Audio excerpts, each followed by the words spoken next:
Hi everyone, Woody here. I want to talk about creative maps and what you need to look for when you're fishing for your new solo or group record. So you might certainly be aware that some maps are much better than others, and this is nothing really new. We've had that since season 1, and obviously a perfect balance can never really be achieved.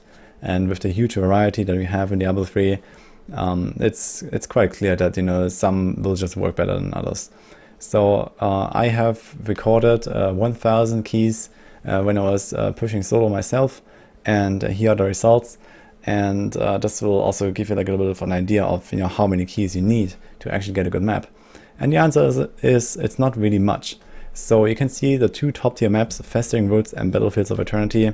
Those are probably around equal in how good they are, and they appear quite often, actually 10% of the time. So this is not really a lot of tries you need to do to actually get one of those.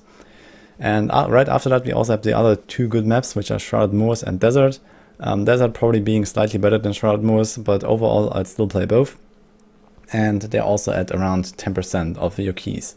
And the reason why we want to go for these maps specifically is generally they are rather big, and this allows you to kill elites. Because what happens on high tiers is every single elite you encounter is on automatic skip. You cannot kill any elites unless you get these maps usually. Because elites, they live for 5 minutes or more in some cases, depending on the build and so on. But when you're pushing for the maximum, elites never die unless you get a convert, or unless it's like an easy elite and it just somehow dies in like the AoE after several minutes. And yeah, maybe there's some certain builds like something like Impale and Frenzy Barb that go elite hunting a little bit more. But typically what happens is you don't kill any elites. And the thing is that when you push for Greater Rift, you typically need somewhere between 2 and 5 minutes for the Rift Guardian, depending on the build you're playing.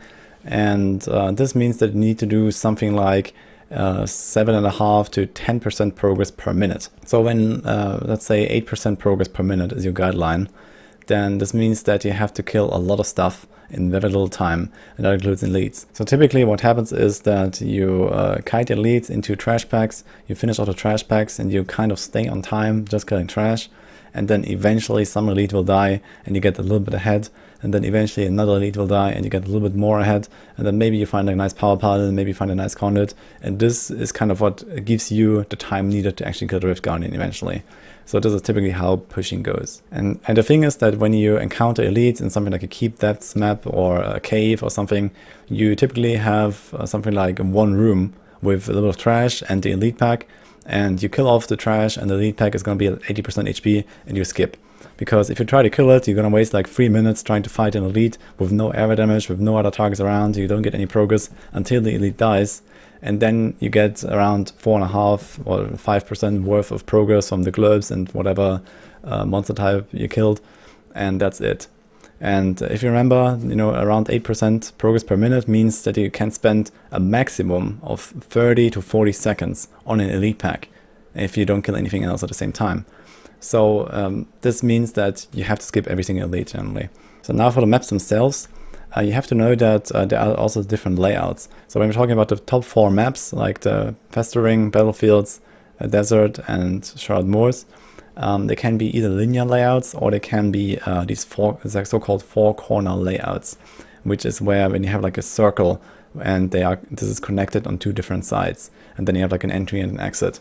So this is typically what you're looking for. And the linear layouts also work fine usually, just sometimes on especially Festering Woods. Even though it's the best map overall, it can be really bad because there are certain tiles where like all the elites will get stuck or all the trash will get stuck, and you cannot do like this kiting through the whole floor.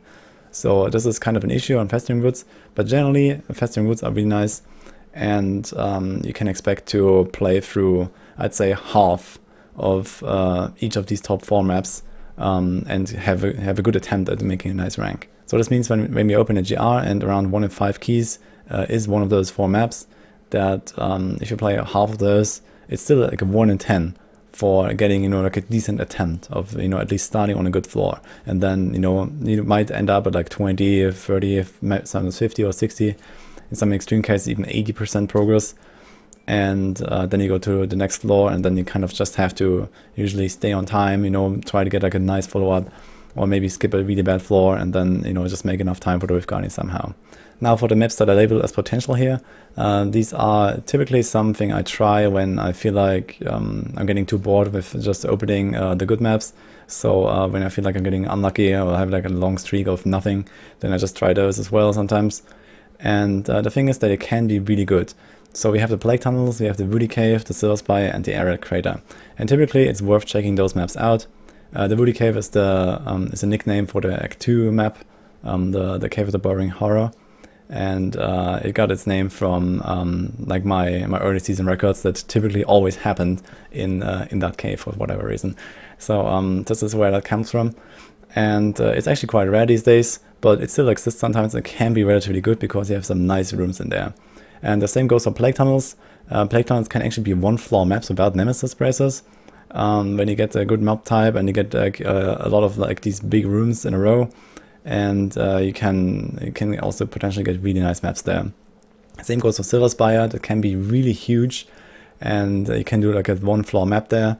And also Arreat Crater can have really nice layouts occasionally, especially when you get these really long, big corridors or the big room towards the end of the map.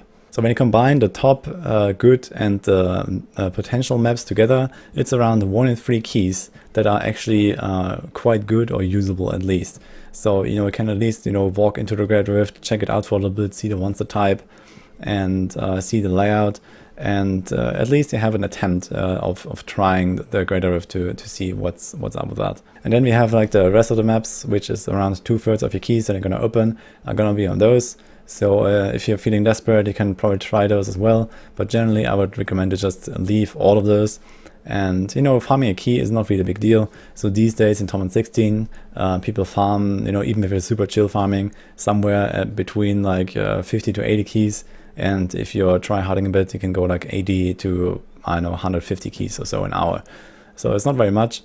And it's not really worth, you know, going through all these really bad maps to try to get a good floor 2 or good floor 3 or whatever. It's just a waste of time, essentially, if you're trying to boost your solo progress. Personally, I really hope that eventually Blizzard will balance it out a bit more, so that we have like more of the big rooms in something like a cave or in the keeps or something, and potentially also fix the elite problem a little bit. So it's really sad that you cannot fight elites, you cannot kill elites, so you always have to skip them unless you get like a nice gauntlet somewhere. And I hope that this is gonna be improved in the future, but I don't know, like it would be a really big change. But yeah, it is what it is, and this is just to give you like a little bit of an idea of how fishing goes. Typically, what you can expect when you fish for a good Greater Rift is you can improve your clear potential by around 5 to 8 tiers. It depends on the build a bit. So just to give you like a rough estimate, I'd say that with like any random key, you can do maybe like -6 tiers of your maximum potential. And then with like maybe 10 keys, you can do like -5 tiers. And then with like 50 keys, you can do like -4 tiers. With 100 to 200 keys, you can do like -3. With like 500 keys, you can do -2. And then you have like the absolute fishing, you know, like at the 1000 plus keys where you can do like the maximum tiers possible with your character. So all this obviously assumes that you never fail yourself and you only fail because of RNG. But this is just to give you like a rough impression of how fishing affects your Greater potential. As I said, certain builds work better than others. So some builds are extremely consistent, but don't really have a lot of fishing potential. Impale is such a build, for example. Impale is something that is almost always the same because there's not even a stricken included in there. And you basically just hunt yellows, and then it kind of depends on the pile and RNG, and that's about it. And then you have, you know, other builds that have extreme high roll potential, something like Witch Doctor, for example, right now with Spirit Barrage, because you scale so much with the density, with the right monster types, and you also, you know, like very slow. You can't really skip much, so you kind of have to take everything as it comes to you. Anyway, I hope you liked this little video here. I hope that you got a better idea of how fishing works. And a lot of people are really intimidated by the idea of fishing for a good Greater Rift, and they kind of don't like that. But in the end, you don't really require a lot of time to get a good Greater Rift. So you can open, you know, like 2 to 3 keys a minute, And when you look at, you know, like a 1 in 10 keys is actually, you know, really useful. Obviously also depending on the monster type sometimes, but typically, yeah, you can spend like a few minutes of opening GRs to get like a really good one. And when I push, I do that quite often. And obviously I push to the max. I typically use like 500 to 1000 keys. I really want to go to the highest tier I can. But even if you just use like, you know, a few hours of fishing, you know, pushing, and you use like 50 keys or something, if you play through most of these maps anyway, then you're going to get a good result already. That's going to be quite close to your potential. Hope you liked this video here. I'll see you guys next time.